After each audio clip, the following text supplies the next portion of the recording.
have something I want us to open. Oh my gosh. That would be fun. Oh my gosh. What the fuck is this? I'm so excited. You either get a cat or a pickle. You don't know which one. Wait. Look, they come in all different kinds. Cat. You either get a cat or a pickle. Oh my god, wait, let's make a bet. Okay. I feel like I have to have gotten a pickle. No, don't feel it. Okay, they're all the same. Like, if you got a pickle, I'm hoping for a cat then. Okay. I just feel like I should get a cat, but therefore I'm gonna get a pickle. You know what I mean? Yeah. How kids open this stuff? Where did you get this? Five Below. I got some for, they have a ton of like mystery things, and then, kids are really into those right now. I don't know if you know about it. Oh, I didn't get her one. Oh. I got some for Brant and Gray. What do kids do these days? Do they all have pocket knives in them? Is it a beanie? Yeah. Oh. How did you open? I have no idea. I ripped.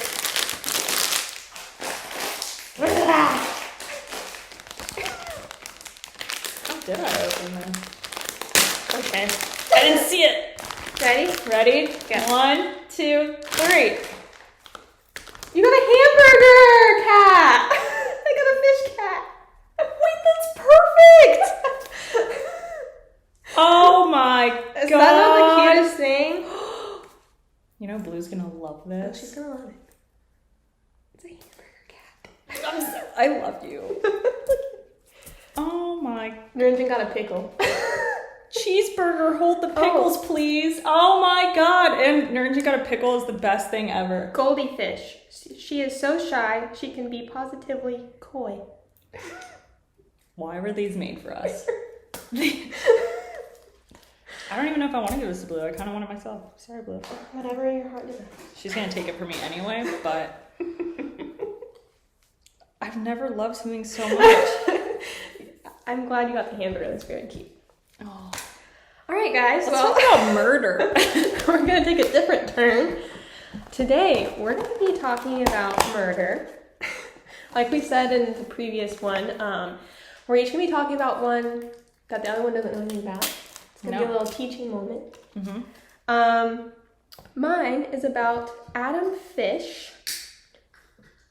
Go ahead. I was like,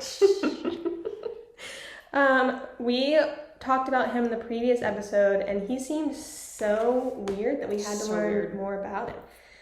I found the perfect article. I just have highlighted the points I want to go over. So, here we go. Buckle up. This is him. He's old. He is old.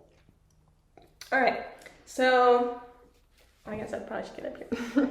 All right. So, at one point in November 1934, this little girl had been missing for 6 years. And they couldn't find anything about her. Like, she was literally just gone. And then her mom gets a letter in the mail. And it says, "Dear Miss Budd, on Sunday, June the 3rd, 1928, I called you at 406 West 15th Street.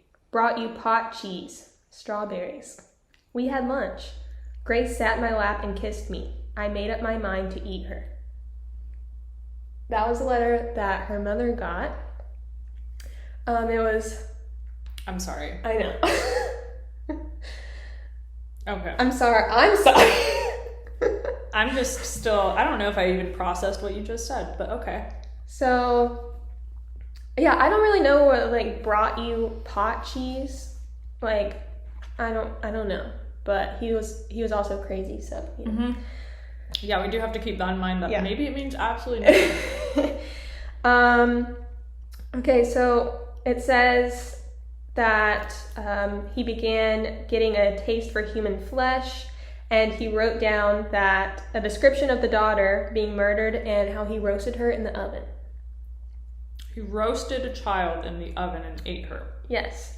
Okay. And this says, although the written confession was unsigned and nameless, it was actually the beginning of how he was eventually caught, because somehow, some way, they traced the freaking paper back to him. The paper he used, I can't remember exactly what it says, but like, it just so happened that the paper was like something significant, and it got delivered to this address, and he happened to live there. It's crazy. Wow. So his nicknames, the Brooklyn Vampire, the Werewolf of Wisteria, and everyone's favorite, the Gray Man.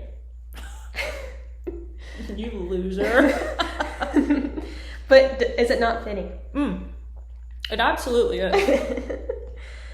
All right, so I also can't wait for someone to comment and being like, that girl's sick. She's eating chicken nuggets while they're talking about a girl being roasted in the oven.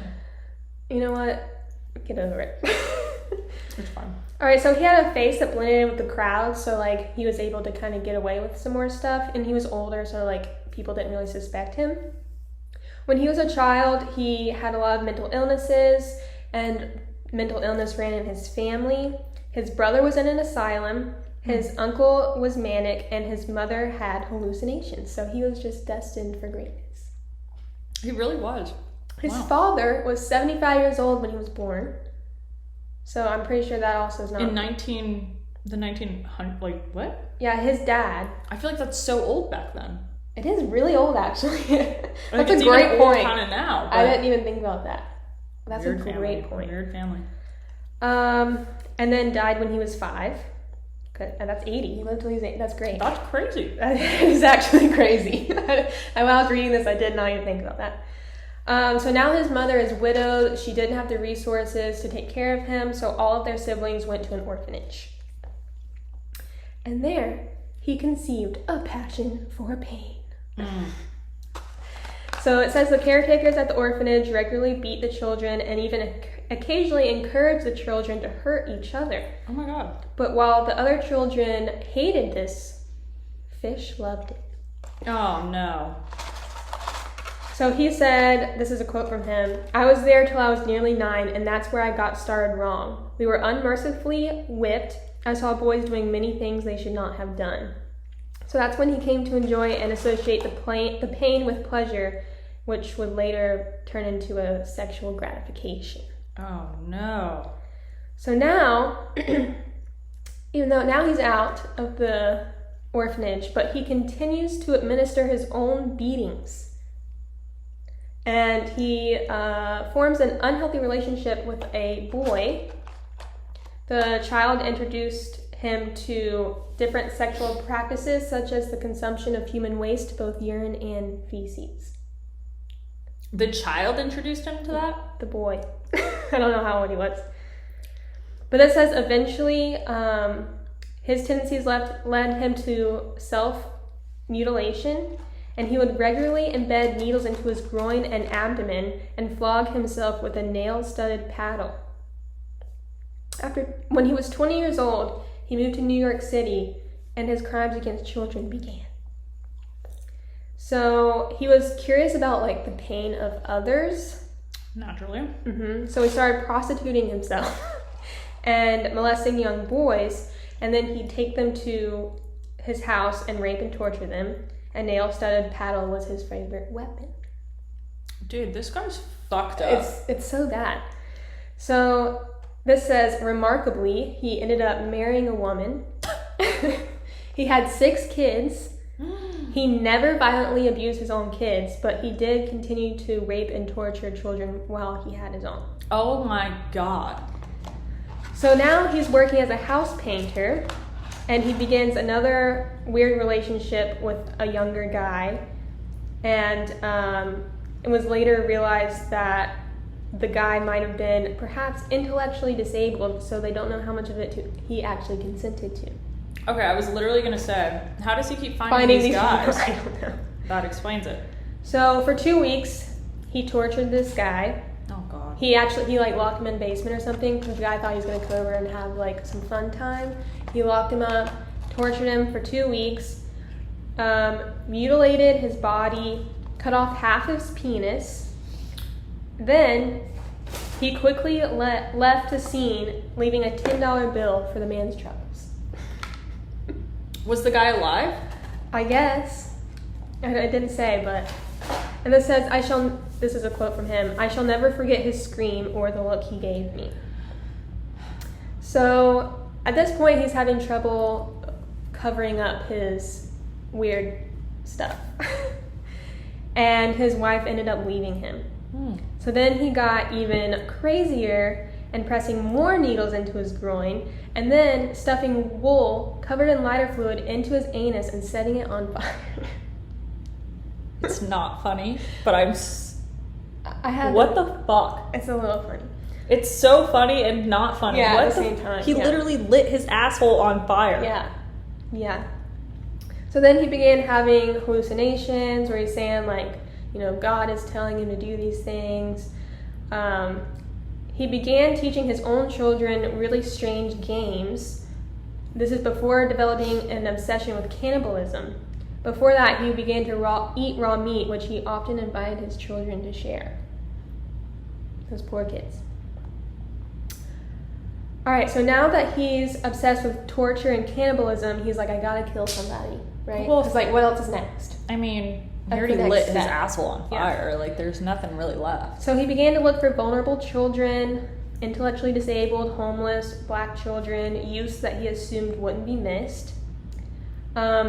He would claim later that God was speaking to him. I already said that. So what he did was he would look for advertisements put out by families looking for someone to perform work for money. And he would reach out and say, hey, I have some work for your kid. And this is how he found the first young girl, Grace Budd. Oh, God. So at first, it was actually her older brother that he wanted. And so the older brother was looking for work, and so Fish was like, hey, I have a thing. And he didn't really have a thing, but he was like, I have a thing. No, he had a thing. Just not the thing, not a farm thing. Yeah, not a farm thing, but a thing. So while he went to go meet the guy, he saw this little girl standing behind her parents, and all of a sudden he became obsessed with her, didn't want the guy anymore, wanted the girl. And let me tell you, these parents, okay? He's like, hey, I am in town for, like, my niece's birthday party. Would your little girl like to come? And they handed her over to him, and they never saw her again. They didn't go with? Nope. They never saw her again. Okay, wait. Yeah. Let's remember it's like the 1920s or some weird shit like that, right? Mm-hmm. Not weird shit, No, sure. but some old shit like that. So maybe times were different because everything was so safe, right? Safe, because nobody knew anything. That he was gonna roast her? Oh my God. Yeah. I can't even handle this. So, for some reason, the parents handed the girl over to this guy. They never saw her again. He took the girl, dressed her in her Sunday best, it says, took her to his house upstate. This is the same one he intended to torture her brother, but he changed his mind. Mm-hmm. According to the letter he sent to her mother, Fish hid in an upstairs bedroom, naked so as not to get blood on his clothing, while Grace picked wildflowers in the yard. He then called her inside. When she screamed at the sight of him, he grabbed her before she could flee. First, I stripped her naked. How she did kick, bite, and scratch. I choked her to death, then cut her in small pieces so I could take the meat to my room, cook, and eat it. It took me 9 days to eat her entire body. This is a letter to her mother. Okay? I would be in jail. Yeah. So, let's see. So, he was able to be apprehended because the paper, it was like a special piece of paper from some association, and like the police inquired that the company found the paper had been left behind by a janitor. And it was like a wow, like they quite really the deep dive. They really did their job there. So Fish was really excited to tell the police about everything he had done. Great. Love that. Practically tripping over himself to reveal precise details of what he'd done to Grace Budd. In the end, 3 children would be proven to be his victims, but he said that, and this is his quote, is that I had a child in every state, but they could never prove that. So the next kid was Bill Gaffney. He was 4 years old. He was playing with a neighbor, and actually, did he survive? I don't know. Billy had disappeared while playing with a neighbor in Brooklyn, 1927. That child would later, the neighbor would later tell the police that the boogeyman took Billy. When they finally realized that the kid was like actually abducted, they started looking for him. Apparently, someone saw an old man trying to quiet a little boy sitting next to him on the trolley who was crying for his mother, and the man dragged the little boy off the trolley. So here's the details that he, during his admission of the kidnapping and murder of Billy. He says, "I took tools, a good heavy cat of 9 nails," which I guess was that paddle he was talking about.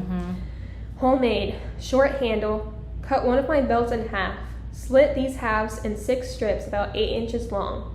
I whipped his bare behind till the blood ran from his legs. I cut off his ears, nose, slit his mouth from ear to ear, gouged out his eyes. Then he was dead. I stuck the knife in his belly and held my mouth to his body and drank his blood."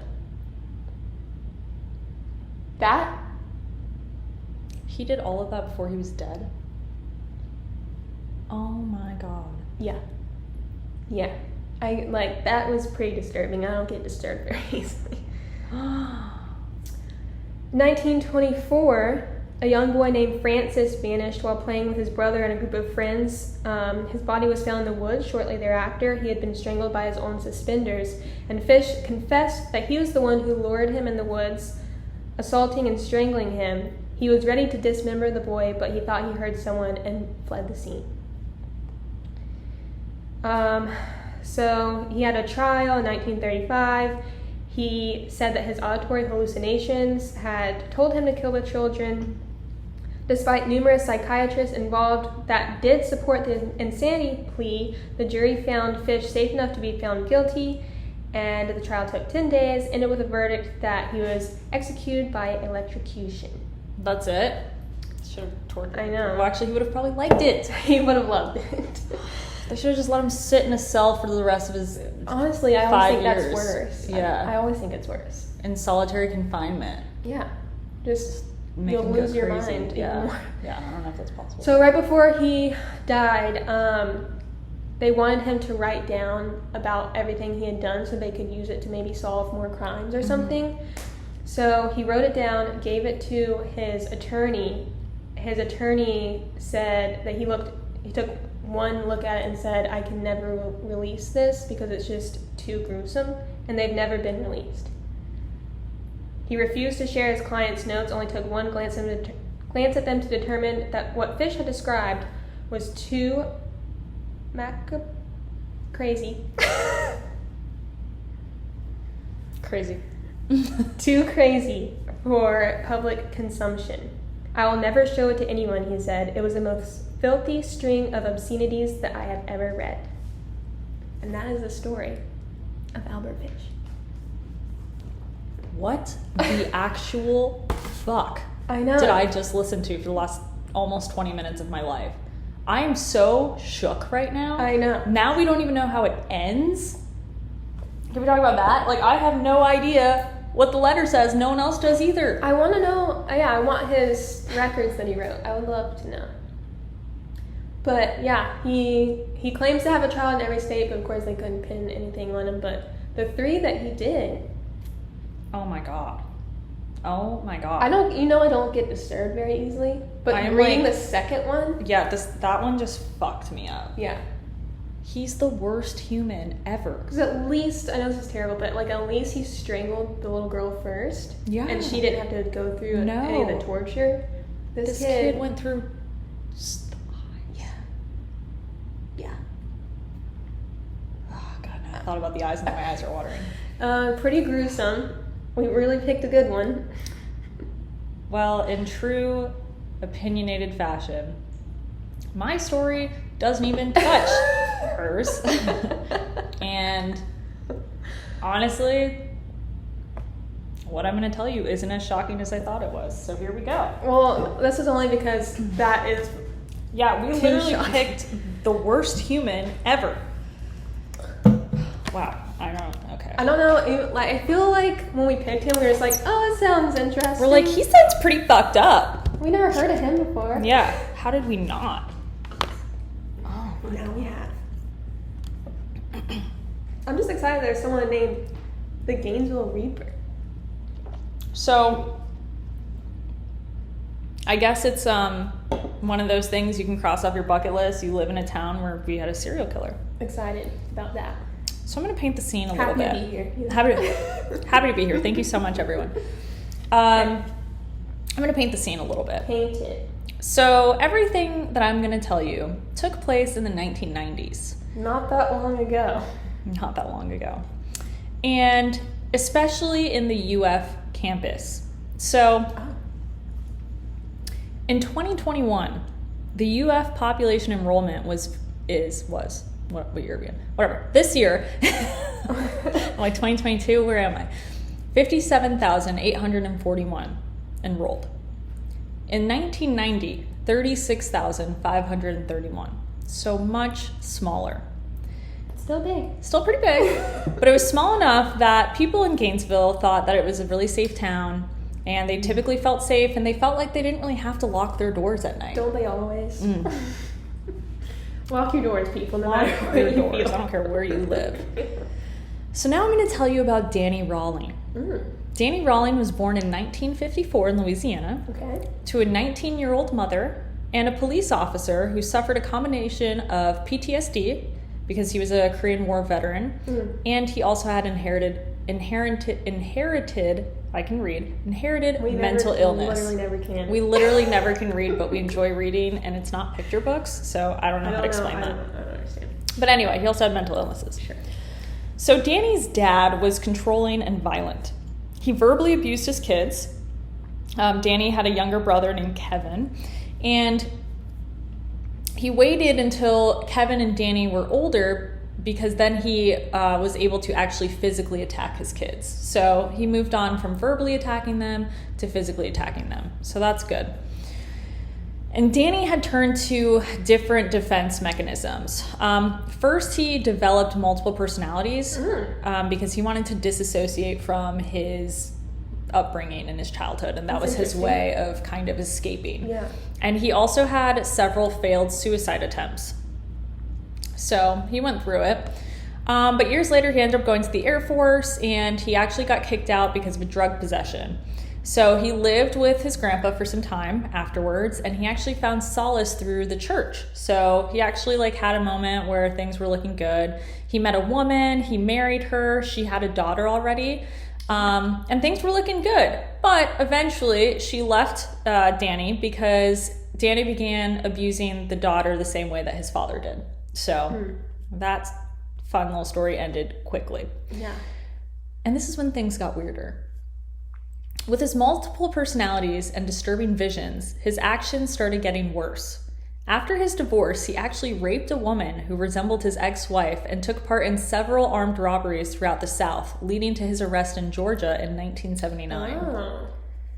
He was arrested again in the 80s for more armed robberies and occasionally forcing himself on women.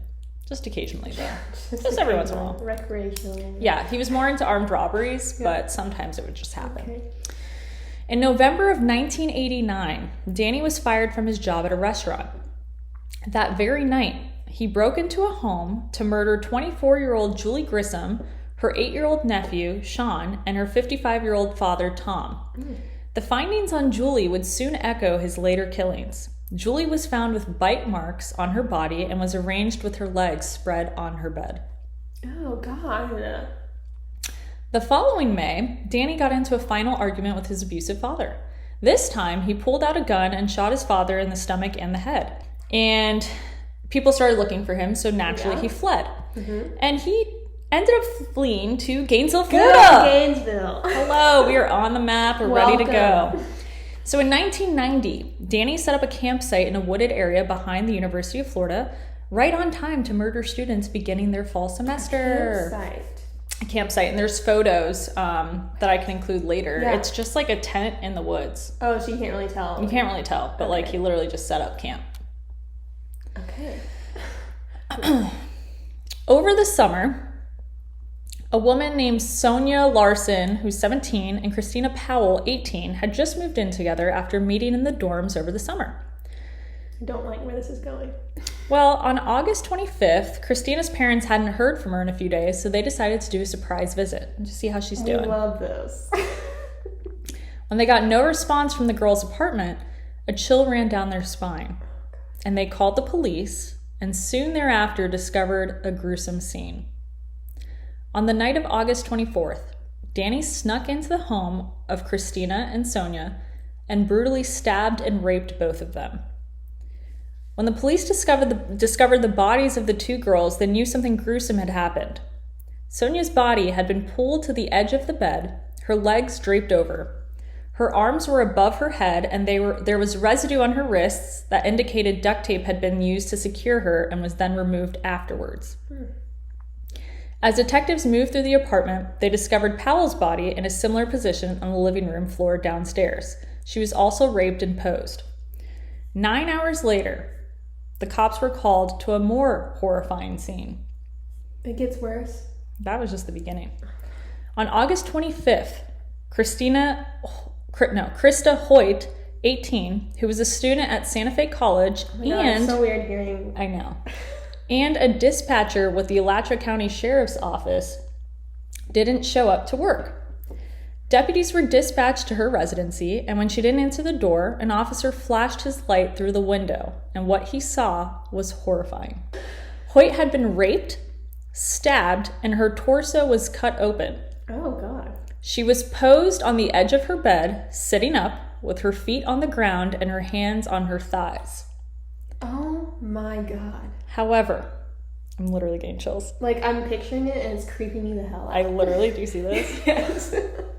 However, the most horrifying part was that her severed head was placed on a shelf on her bookshelf, looking back at her decapitated body. Oh my God. He took a lot of time. Oh, that is very disturbing. On August 27th, Danny resurfaced at the home of two 23-year-old UF students, Manuel Manuel and Tracy. Yeah. It's believed that Tracy was the intended victim of Danny, and he was surprised to have found Manuel there. A former high school football player, Manuel put up a fight before losing. Tracy was killed and posed, while Manuel's body was left in the same position he was in when he was killed. That's so weird that he poses the women. Yeah, which this made everyone believe that Danny's ideal victims were just women. And so Manuel was just kind of in the way. So there were some key similarities between victims and the way that they were murdered. In addition to being posed, their bodies had been wiped down with a cleaning agent after death. Police also noticed that the victims' doors bore similar forced entry markings that were probably used from the same break-in tool.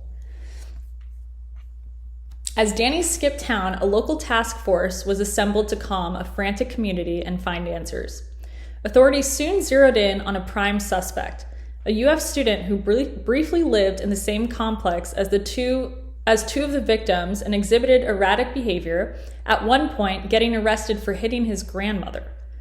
It was soon revealed that the student was battling acute manic depression, however, and with zero evidence connecting him to the murders, the task force was back to the drawing board.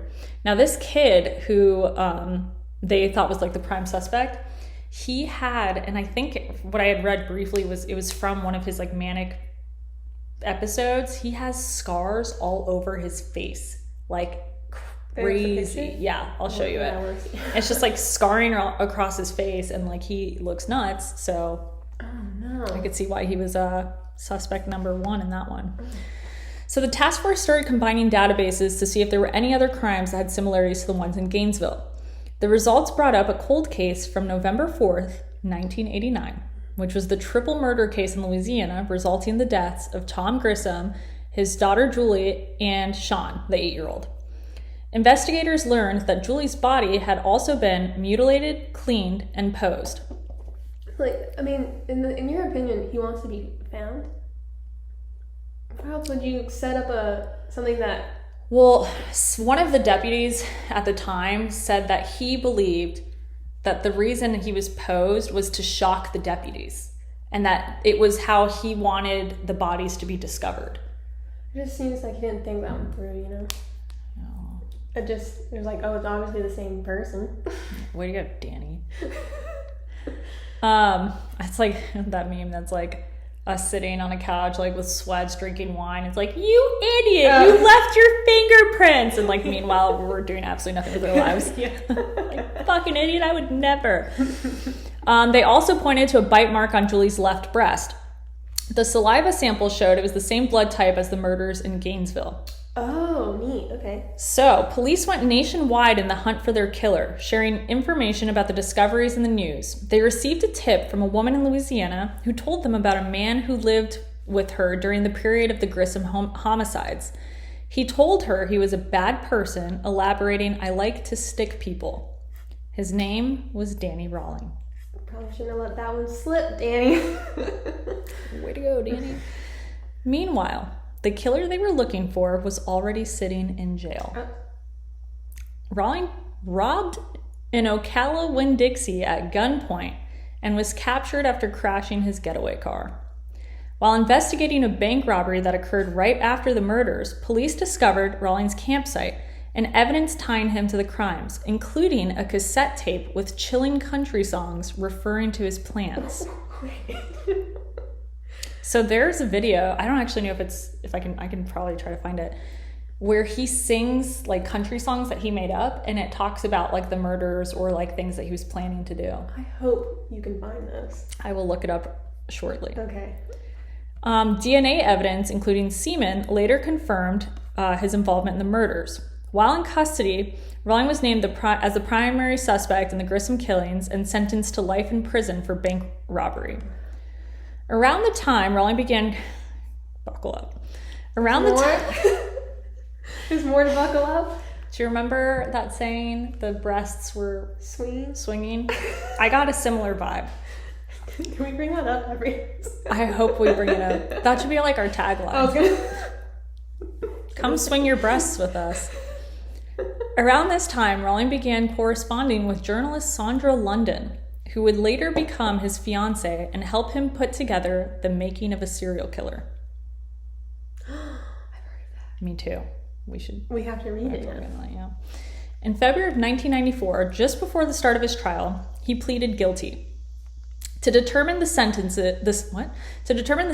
jurors listened to testimony from his mother, who recounted the abuse the defendant had received in the hands of his father, and from a psychiatrist who described an alternate personality of Rawling named Gemini, who drove him to his sadistic acts and said that he was possessed. This is why Gemini have a bad name, okay? Ooh, I forgot you're a Gemini. So I read in one article, and I wasn't able to find it anywhere else, so I don't know how true it is, but he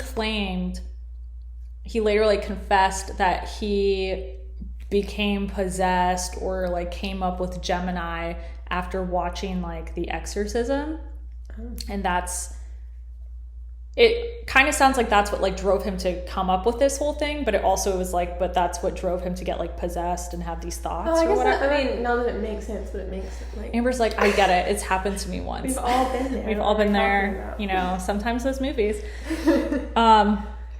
His lawyer discussed Danny's obsession with voyeurism starting around the age of 15 when he first gazed through windows and masturbated while women undressed, she said.